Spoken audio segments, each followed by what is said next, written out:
Hello दोस्तों, आप सभी का स्वागत है आपके अपना परिवार प्रजापति एजुकेशन पॉइंट में। आज हम लोग क्लास 12th का फिजिक्स ऑब्जेक्टिव जो चल रहा था, सेकेंड पार्ट लेकर के आज हम आए हैं। इससे पहले हम फर्स्ट पार्ट का हम वीडियो अपलोड कर चुके हैं। अगर जो स्टूडेंट नहीं देखे हैं उसको जा कर के देख लीजिए, ताकि आपको बहुत सहायता आपको मिलेगा। ये जितना हम बता रहे हैं क्वेश्चन सब, लगभग 90% प्रीवियस ईयर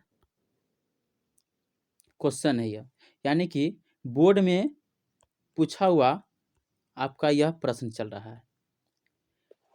तो चलिए सेशन को स्टार्ट करते हैं। पहला प्रश्न आपका है, कह रहा है क्या कि वैद्युत फ्लक्स का मात्रक क्या होता है। क्या आपका कि वैद्युत फ्लक्स का मात्रक क्या होता है, सो आपको बताना है। ध्यान से समझिएगा। आप पहले बताइए क्या कि वैद्युत फ्लक्स का ऐसा मात्रक होता है क्या। तो एक होता है वैद्युत फ्लक्स और एक होता है आपका चुंबकीय फ्लक्स। दोनों के बारे में आप पहले समझिए। तो चुंबकीय फ्लक्स की अगर हम बात करें, क्या करें, चुंबकीय फ्लक्स की अगर बात करें तो इसका एसआई मात्रक वेबर होता है। क्या होता है आपका, इसका एसआई मात्रक वेबर होता है। और वैद्युत फ्लक्स की बात करें तो इसका एसआई मात्रक जो होता है ना, वोल्ट मीटर होगा। क्या होता है आपका, वोल्ट मीटर। तो इसका तो आपका ऑप्शन नंबर हो जाएगा सी। लेकिन एक क्वेश्चन और यहाँ हम आपको बताते हैं। अगर वैद्युत फ्लक्स की कि अगर आपसे बीमा के बारे में पूछा जाए, किसके बारे में, वैद्युत फ्लक्स की अगर आप किसको बीमा के बारे में पूछा जाए तो वैद्युत फ्लक्स की बीमा क्या होता है, M(L3) T इनवर्स 3 और A इनवर्स 1 होता है। M(L के पावर 3 T के पावर -3 A के पावर क्या होता है, -1। ये होता है आपका वैद्युत फ्लक्स की बीमा होती है। ठीक है, चलिए अब सेकेंड नंबर क्वेश्चन हम लोग चलते हैं। सेकेंड नंबर प्रश्न क्या है, सो ध्यान दीजिएगा आप क्या कह रहा है इसमें।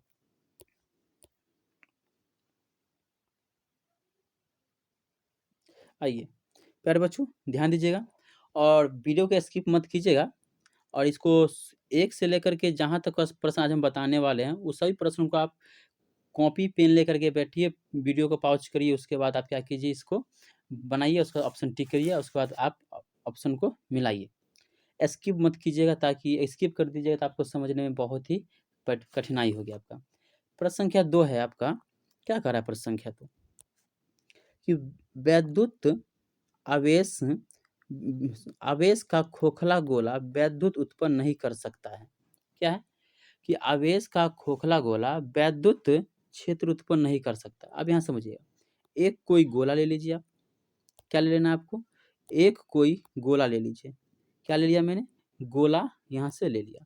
अब इस गोला पर जो है, अब क्या कर समझिए पहले, ये क्या ले लिया हम, एक गोला ले लिए। अब एक गोला पर क्या करना हम लोगों को, आवेशित कर देना। इसको आवेश दे दिए, क्या कर दिए, आवेश दे दिए, धन चार्ज दे दिए हम। क्या कर दिया, धन चार्ज। प्रश्न को ध्यान से समझिएगा सही बच्चे। कह रहा है क्वेश्चन में आवेश का खोखला गोला वैद्युत क्षेत्र उत्पन्न नहीं कर सकता है। क्या उत्पन्न नहीं करेगा, सो आपको बताना है। तो वैद्युत क्षेत्र के अंदर, गोला के अंदर अगर हम बात करें, क्या करें, गोला के अगर हम अंदर बात करें, वैद्युत क्षेत्र का मान कितना होता है। तो कहिएगा सर वैद्युत क्षेत्र का मान गोला के अंदर 0 होता है। वैद्युत क्षेत्र के अंदर गोला का मान कितना होता है आपका, 0 होता है। कहाँ उत्पन्न नहीं करेगा, तो मतलब कि किसी आंतरिक बिंदु पर, किसी बाहरी बिंदु पर, 5 सेंटीमीटर से अधिक दूरी पर, 5 मीटर से अधिक दूरी पर और 10 सेंटीमीटर से अधिक दूरी पर। ये कहा है किसी आंतरिक बिंदु के बारे में आपसे पूछा। किसके बारे में, किसी आंतरिक बिंदु के बारे में पूछा है। तो आंतरिक बिंदु में यहाँ पर तीव्रता का मान कितना है, 0 है। तो यह कितना हो जाएगा, ऑप्शन नंबर इसका ए इसका राइट आंसर हो जाएगा। अब आइए प्रश्न संख्या 3 पे चलते हैं। प्रश्न संख्या आपका 3 क्या है, सोच समझने का प्रयास करिएगा। क्या है प्यारे बच्चों, ध्यान दीजिएगा। प्रश्न संख्या 3 क्या है कि एक बिंदु आवेश पर वैद्युत द्विध्रुव के कारण लगने वाला बल निर्भर करता है किस पर। यह प्रश्न आपका 2019 में पूछा गया प्रश्न है। तो वैद्युत बल जो होता है, क्या वैद्युत बल जो होता है वह दूरी के किसके दूरी के अनुक्रमानुपाती घन के अनुक्रमानुपाती होता है। क्या होता है? बल जो होता है दूरी के घन का क्या होता है वैध क्रमानुपाती होता है। तो ऑप्शन नंबर क्या हो जाएगा यहाँ से? सी इसका राइट आंसर हो जाएगा आपका। अब आइए प्रश्न संख्या 4 पे। तो चलिए प्रश्न संख्या 4 समझने का प्रयास कीजिएगा, यहाँ से समझिए। प्रश्न संख्या आपका 4 क्या कह रहा है इसको?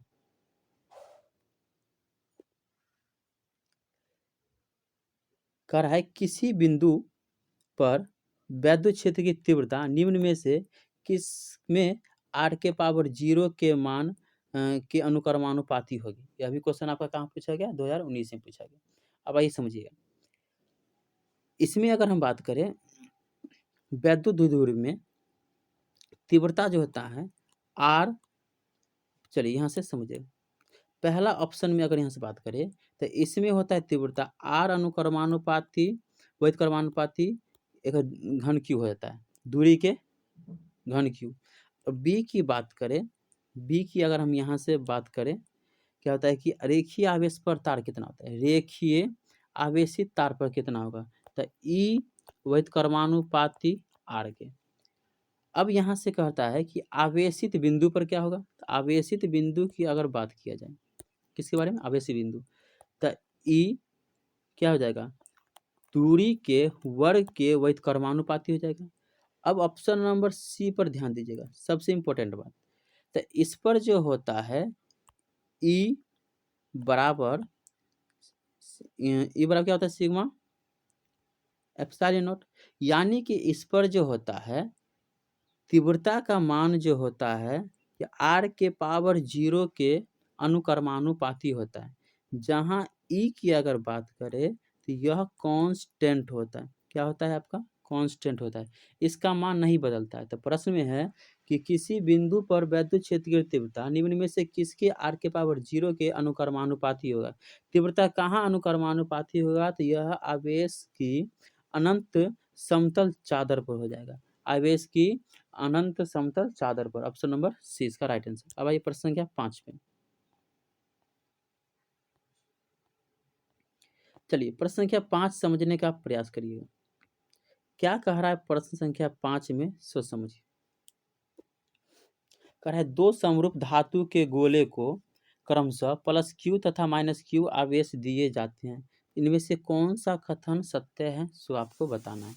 कथन सत्य क्या होगा? तो अगर हम बात करें कि ये कोई हमारा धनावेशित गोला है, ये हमारा क्या है, ये धनावेशित आवेश है, ये क्या है, ऋणावेशित आवेश। इसके बीच की दूरी कुछ तो होगा, मान लेते हैं दूरी क्या है आपका r होगा। इसके द्रव्यमान कहाँ होगा, द्रव्यमान के बारे में पूछा है इसके गोले के। तो ये द्रव्यमान जो होगा यह धन आवेशित गोले का द्रव्यमान ऋण आवेशित गोले के द्रव्यमान से कम होता है। मतलब क्या, ऑप्शन नंबर इसका बी इसका राइट हो जाएगा। धन आवेशित गोले का द्रव्यमान ऋण आवेशित गोले के द्रव्यमान से क्या होता है आपका, कम होगा। ऑप्शन नंबर कितना हो जाएगा इसका, बी इसका राइट आंसर। अब आइए प्रश्न संख्या 6 पे।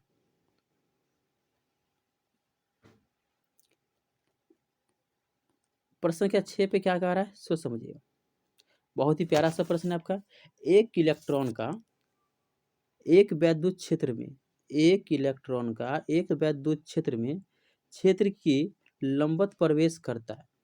अभी लंबवत प्रवेश करता है तो इलेक्ट्रॉन का गमन पथ होगा कैसा, वृत्ताकार, दीर्घवृत्ताकार, कुंडली के आकार का, परवलयाकार। जब कोई भी इलेक्ट्रॉन क्या, जब कोई भी इलेक्ट्रॉन एक वैद्युत क्षेत्र में इलेक्ट्रिक फील्ड में क्षेत्र के लंबवत जब गुजरता है, क्या होता है, क्षेत्र के जब लंबवत गुजरता है तो इलेक्ट्रॉन का गमन पथ जो होता है वह परवलयाकार होता है। कैसा होता है आपका, परवलयाकार। ऑप्शन नंबर डी इसका राइट आंसर हो जाएगा। अब आइए प्रश्न संख्या 7 पे। अब आइए प्रश्न संख्या 7 समझने का प्रयास कीजिएगा। बहुत ही लाजवाब प्रश्न है आपका। यह प्रश्न जो है आपका 2020 में पूछा गया क्वेश्चन है ये, ठीक है। अब यहाँ समझिएगा। कह रहा है आवेश की बीमा के बारे में आपको बताना है। किसके बीमा के बारे में, आवेश की बीमा के बारे में आपको बताना है। ऐसे समझना है आपको। Q बराबर क्या होता है, IT। क्या होता है Q बराबर IT। आवेश को हम लोग किससे सूचित करते हैं, तो Q से। तो Q बराबर I मतलब हो गया एम्पियर, आवेश का ऐसा मतलब क्या हो गया एम्पियर, और समय का क्या होगा T, तो AT हो जाएगा आपका। ऑप्शन नंबर ए इसका राइट आंसर हो जाएगा। अब आइए प्रश्न में चलते हैं 8 पे। समझिए प्रश्न संख्या क्या है 8 में कि एप्सिलॉन नॉट की बीमा आपको बताना है। क्या बताना है आपको? एप्सिलॉन नॉट की बीमा बताइए। बहुत वीवीआई प्रश्न है आपका, ये भी पूछा हुआ एग्जाम में प्रश्न है। एप्सिलॉन नॉट की बीमा, चलिए हम बीमा के बारे में हम आपको बताते हैं। तो एक बात बताइए कि एप्सिलॉन नॉट बराबर क्या होता है, फॉर्मूला 1/4 पाई Q1 Q2 बट्टे एफ इंटू आर स्क्वायर होता है। क्या होता है? एफ इंटू आर स्क्वायर होता है। ये आपका कांस्टेंट है, और कांस्टेंट की कोई भी बीमा नहीं होती है। क्या होती है? कोई भी बीमा नहीं होती है। अब यहाँ समझिएगा, ये आवेश है और ये भी आवेश है, तो कुलाम आवेश का ऐसा मतलब क्या होता है कुलाम, तो सी इंटू सी, यानी कि इसको क्या लिख सकते हैं आप, सी स्क्वायर लिख सकते हैं। आवेश की बीमा क्या हो गया? सी स्क्वायर। अब यहाँ समझिएगा बल का बीमा क्या होता है? न्यूटन। आइए आर मतलब क्या है? दूरी। आर मतलब दूरी, तो दूरी का मात्रक ऐसा मतलब क्या हो गया? Meter square. दूरी का ऐसा मतलब क्या हो गया आपका? Meter square. अब सभी का बीमा लिखिए, क्या लिखना है आपको? बीमा। तो कुलाम का बीमा आवेश का बीमा तुरंत बताए हैं, स्क्वायर है। चलिए आवेश का बीमा क्या होता है? ए टी होता है, तो स्क्वायर है तो पावर 2 दे देंगे दोनों में। अब आइए न्यूटन, तो इसका एन का बीमा क्या हो जाएगा? M L T inverse 2, M L T inverse 2। ये मीटर का क्या हो जाएगा? L square. क्या हो गया आपका? L square. सभी को ऊपर ले चलिए, एम प्लस में है, नीचे ऊपर जाएगा तो एम के पावर -1। और यहाँ पे एक मिनट रुक जाइए, 1 मिनट पहले इसको एक स्टेप और बढ़ाते हैं हम आपको। चलिए इसको एक स्टेप और हल करते हैं, तब आगे हम चलते हैं। अब यहाँ से समझेगा, तो ये ए स्क्वायर टी के पावर 2 अब बट्टा में एम, ये एल और ये एल क्या हो जाएगा आपका? ये एल और ये एल कितना हो गया आपका? यहाँ से बात करें, एल के पावर कितना हो गया? 3, और टी के पावर -2 आ गया। कितना होगा? टी के पावर -2। अब इसको चलिए पलट दीजिए। अब इसको पलटने के बाद आते हैं, तो ए के पावर 2 टी के पावर, ऐसे पहले एम पहले लिखिए, सीरियल से लिखिए, एम ये प्लस से ऊपर गया तो माइनस। अब यहाँ से समझिएगा, एल के पावर 3 प्लस में ऊपर गया तो माइनस में। अब यहाँ से समझिए टी के पावर -2 यहाँ माइनस में है, यहाँ क्या है? प्लस में है, तो ये वाला माइनस ऊपर जाएगा तो क्या हो जाएगा? प्लस, तो टी के पावर 4 क्या हो गया? टी के पावर 4, और ये बच गया क्या? ए स्क्वायर। क्या बच गया? ए के पावर 2। यही आपका बीमा हो गया, जो कि ऑप्शन नंबर कौन हो जाएगा? बी इसका राइट आंसर। आइए प्रश्न संख्या हम लोग चलते हैं नेक्स्ट पे। 9 नंबर प्रश्न देखिए, 9 नंबर प्रश्न आपका क्या कह रहा है, सोच समझिए। कह रहा है किसी पृष्ठ से गुजरने वाला, कोई भी पृष्ठ है आपका, किसी पृष्ठ से गुजरने वाला वैद्युत फ्लक्स, क्या है? वैद्युत फ्लक्स पृष्ठ द्वारा घिरे कुल आवेश का, कुल आवेश का 1/ε0 गुना है। क्या है? 1/ε0 गुना है। ये बात आपको बताना है। तो 1/ε0 गुना होता है, यह किसका होता है? तो यह जो होता है गॉस के प्रमेय होता है। किसका होगा? गॉस का प्रमेय। ऑप्शन नंबर डी इसका राइट आंसर। आइए प्रश्न संख्या 10। चलिए बच्चों समझिएगा, 10 प्रश्न संख्या 10 क्या कर रहा है।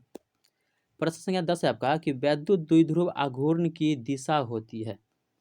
वैद्युत द्विध्रुव आघूर्ण की दिशा कहाँ से होगा? धन से ऋण, ऋण से धन, वैद्युत क्षेत्र की दिशा में, या कोई नहीं, इनमें से कोई नहीं।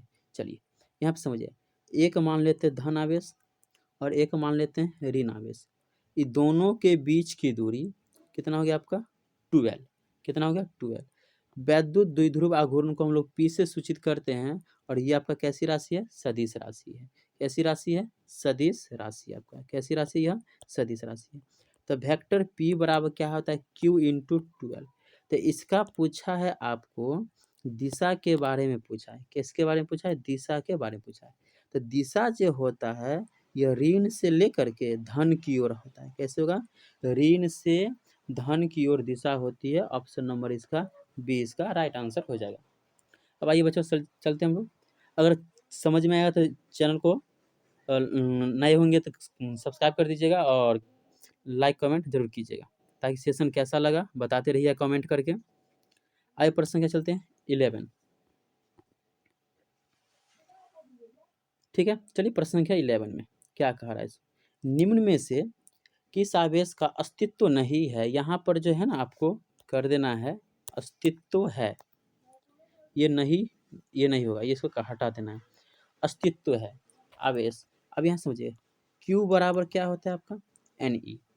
क्या होता है बच्चों, Q बराबर Ne और E का मान होता है 1.6 इंटू 10⁻⁻19 होता है। क्या होता है, -19 होता है। यहाँ से आपको समझना है